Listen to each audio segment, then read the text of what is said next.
you'll be able to understand me, because actually a couple of years ago I had a trip to New York and I think I picked up a bit of the accent.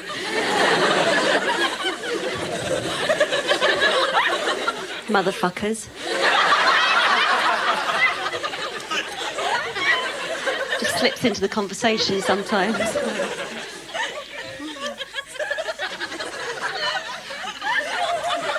What's that? Oh. My dressing room key. It's quite a nice dressing room. It's got a shower in it, and, but only a roller towel. But you don't know that till you get out of the shower.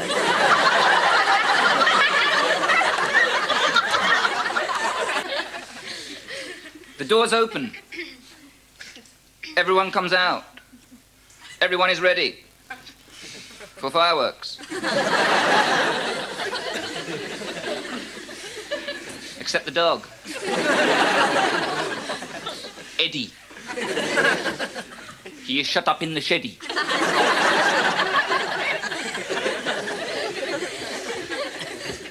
Even out of doors, they have indoor fireworks.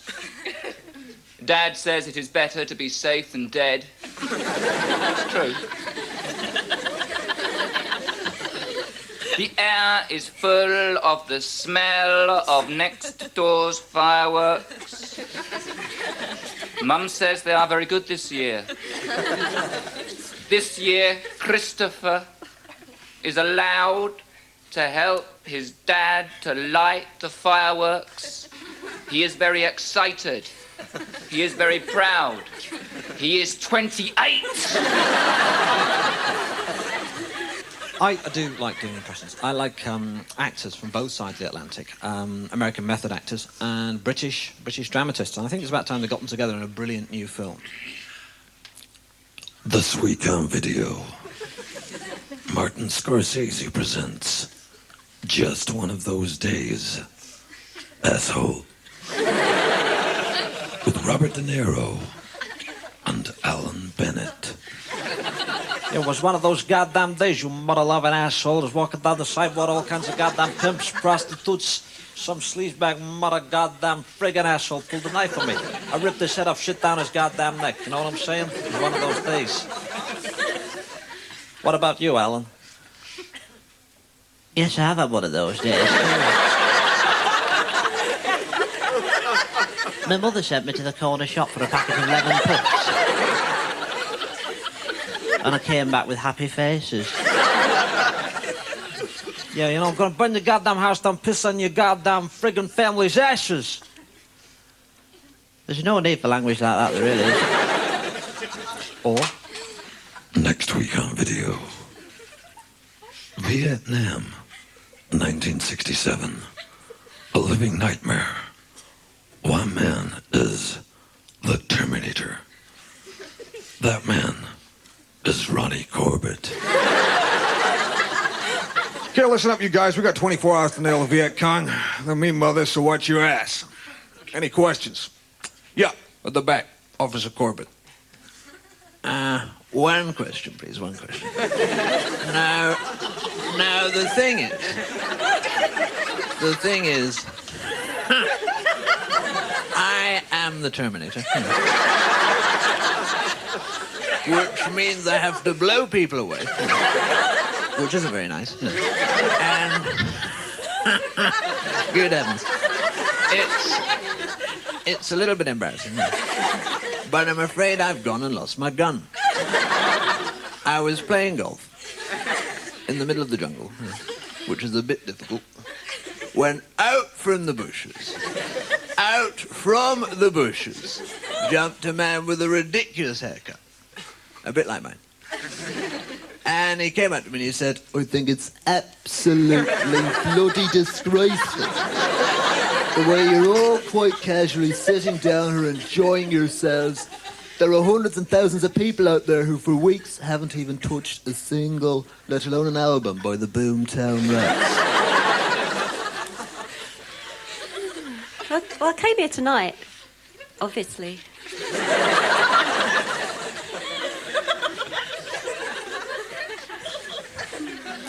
I'm quite pleased at the moment because I just got this second-hand car and it was a bit of a bargain. I got it off this little old lady who just used to drive it on Sundays to go drag racing.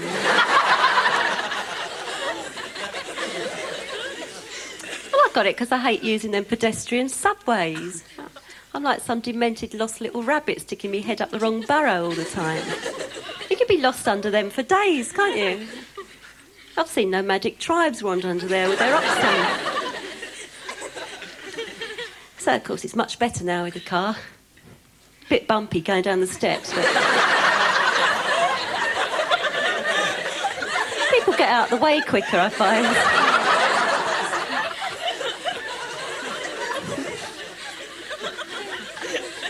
This is a poem called The Firework.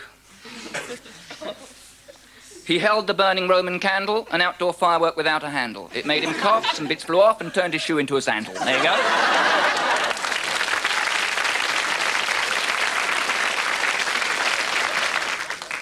I do silly voices, and I do voiceovers behind commercials. You know, the voice. I say things on radio like, Get down to top, man, today. Crap acrylic sweater's only $3.99. Polyester trousers only $4.99. It's all gotta go.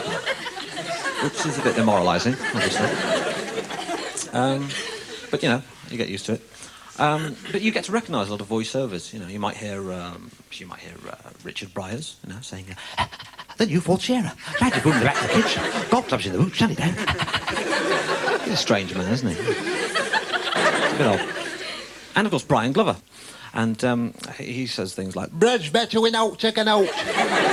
Chetley's mate tea, bags mate tea."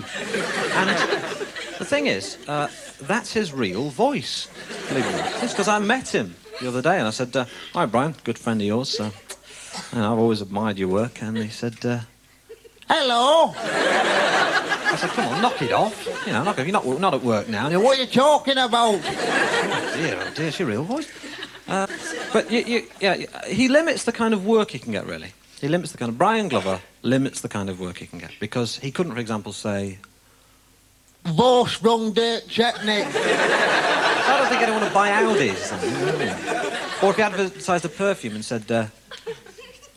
"Legoist. By Christian Dior." You think, "Oh, but that smells like shit." I had a day out at the zoo and they got signs on the animals' cages that say, "Please do not feed," with food from the self-service cafes. Animals had written it themselves in red crayon.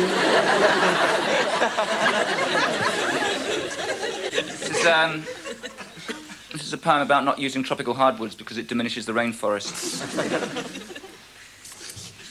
This winter, I hope you get a splinter if you make a toboggan.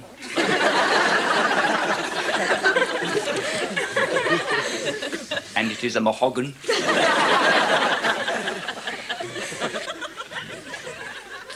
Pantomime season's finished now, then? Oh, yes, it has.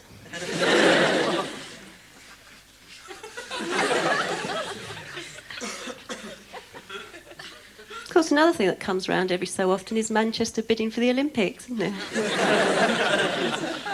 Up to the year 2000 in that now, aren't we?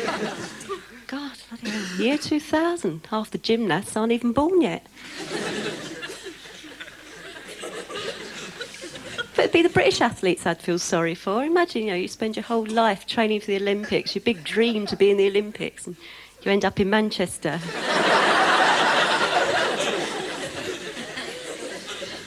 This is a poem about York, which is quite near, I believe. Quite near, anyway. I went round the railway museum in York. There were plenty of trains, but it was quicker to walk.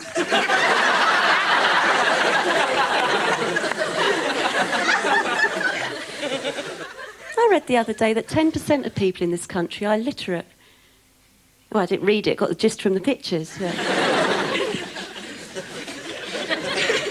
it's dangerous. It means people go and buy things and they can't read the instructions. Like my friend went into mother care and she bought one of them baby alarms. Still got pregnant.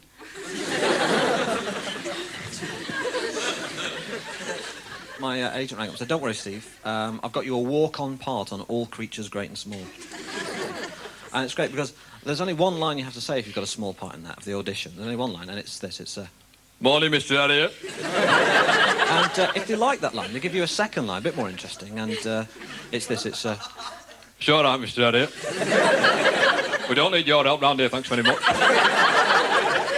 I may be a stereotyped, stubborn northerner who mistrusts southerners, but I've got my pride and dignity. And yes, you were right, it was the calf's foot after all, but can't express my emotions openly. Obviously, being a stereotyped, stubborn northerner. So, my own twee way, I've brewed you a bottle of carrot wine. And there was a bit of an argument on the set.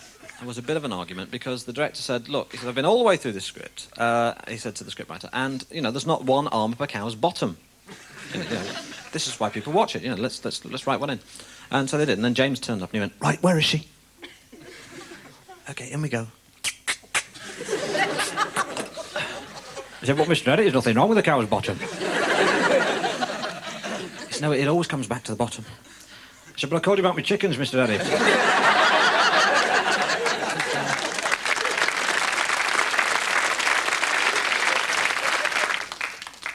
It's a poem about my mother's dog. My mother's dog was called Yogi.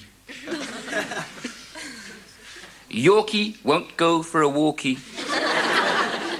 The only order he'll obey is stay. The only trick he does is sit. He's a rip-off. I never understood that sign they had on supermarket doors. No dogs, except guide dogs. I mean, who's that written for? Thanks. What? No, what? Just laugh at me when I come on. That front row there's brilliant. It's like a little train spotters stag party there, isn't it? You take the piss out of train spotters. It's a brilliant hobby. You must be train spotters or Dungeons and Dragons players, I think. Oh, you had a hard day being a wizard, me, mate. You are. I can see your duffel coat under there, look.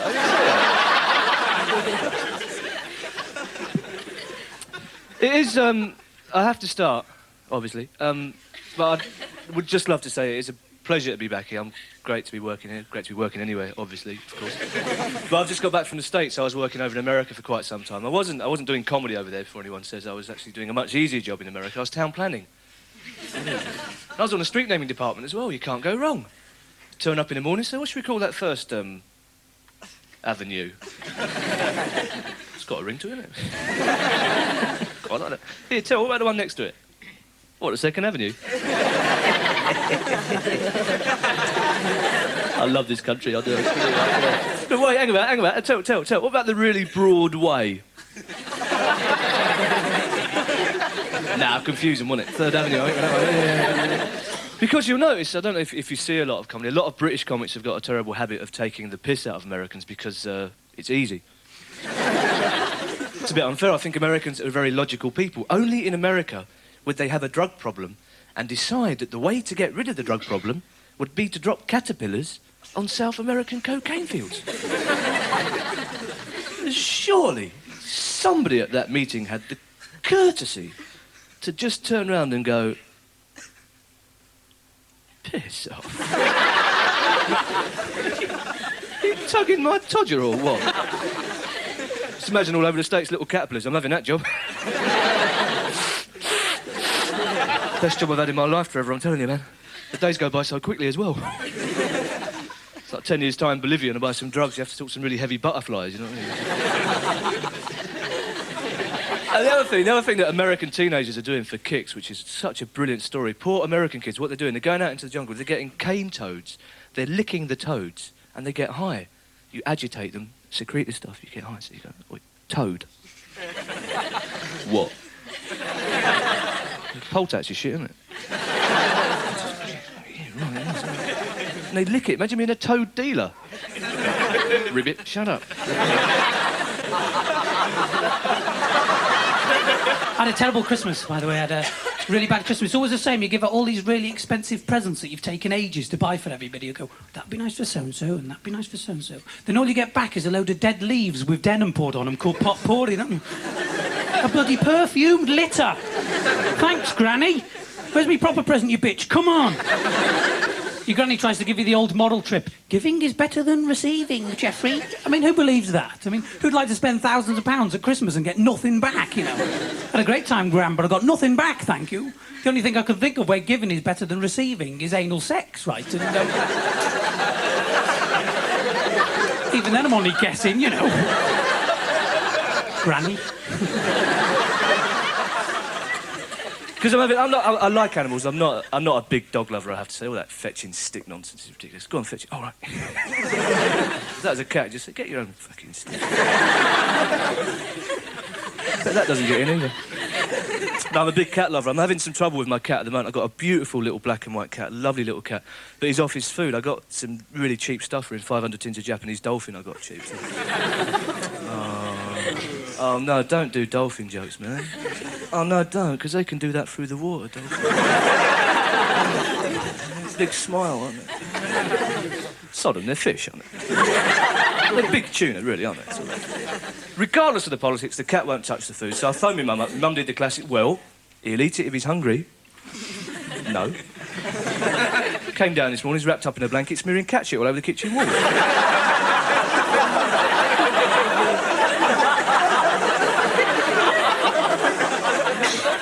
I was down in Soho about 2 weeks ago, and I was like walking around, and it's not as racy as everybody makes out. And I went into one of these sort of like, you know, peep shops and everything, and they've got these blow-up doll things, right? And they're sexy, aren't they? I mean, they are sexy-looking things, aren't they? I mean, you've got to want to have sex pretty badly to buy a plastic bag with a face painted on it. So I bought one, and yeah, they're a con. You get this box, right, with loads of really beautiful women on the front. You're thinking, not bad, not bad. Take it out of the box, it looks like Sue Pollard. You know, and they haven't got, like, hands or anything, or fingers. They've just got stumps. Just these stumps. It's probably modelled on some Saudi Arabian shoplifter they found. And you can buy them with hair. They say, buy them with real hair. And when you get them out, like, it's not real hair. It's like rabbit fur over the head.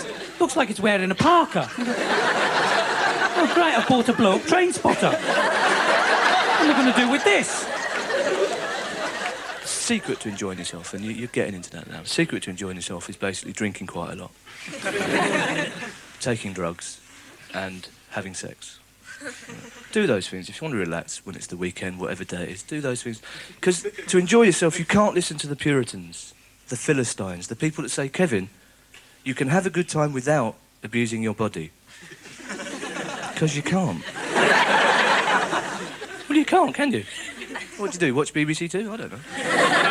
Because quite frankly, unless I'm inhaling something, imbibing something, or inserting bits of me into somebody else, I'm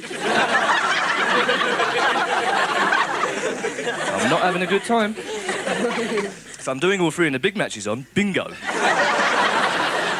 I had a really horrible experience with sex that put me off it for the rest of my life. I actually saw my face as I was having an orgasm. It was bloody horrible. I says, is that me? Oh, you ugly bastard. Never, ever again. It wasn't in a mirror, it was in a shop window somewhere. I reckon women only shag us to make us look stupid. I reckon they go, when I get him home, he thinks he's so big and clever, but when he's pulling his little face, we grind him in the ground. I'm really jealous of women with sex, because, like, they can have about 9 million orgasms. I've read it in Cosmopolitan. You're entitled to 9 million orgasms. I mean, how many do we get? One, you know, which knocks us out in case we want another one. That was quite nice. Can I have another one of those, please? 8 hours, mate. That's how long you've got to wait. Women are going, another one of those, please. Thank you very much. Another one. Woo! Another one. Oh, there was 3 there. Doing the old shaking Stevens. I reckon that's why women are so careful when they have sex. I'd be careful if I came out of the bedroom like that. Stop you doing it in the park again, wouldn't it? Where's the parky? Oh. Stop you wanking as well, wouldn't it? Who's been wanking? Not me. I haven't. I'm really jealous of the noises as well. I mean, you know, women have got sort of like seagull noises and everything. I mean, what have we got? Warthog breaking cover. And I like to keep quiet. I mean, if there's like elderly parents upstairs, I like to keep quiet. Can we keep quiet? Get stuffed. Yes! Yes! Yes! like a car alarm's gone off. I never touched her. I just walked past and she went off. Yes! Yes! Yes! Parents come down. Who's been shagging? Not me. Ladies and gentlemen, thanks very much indeed.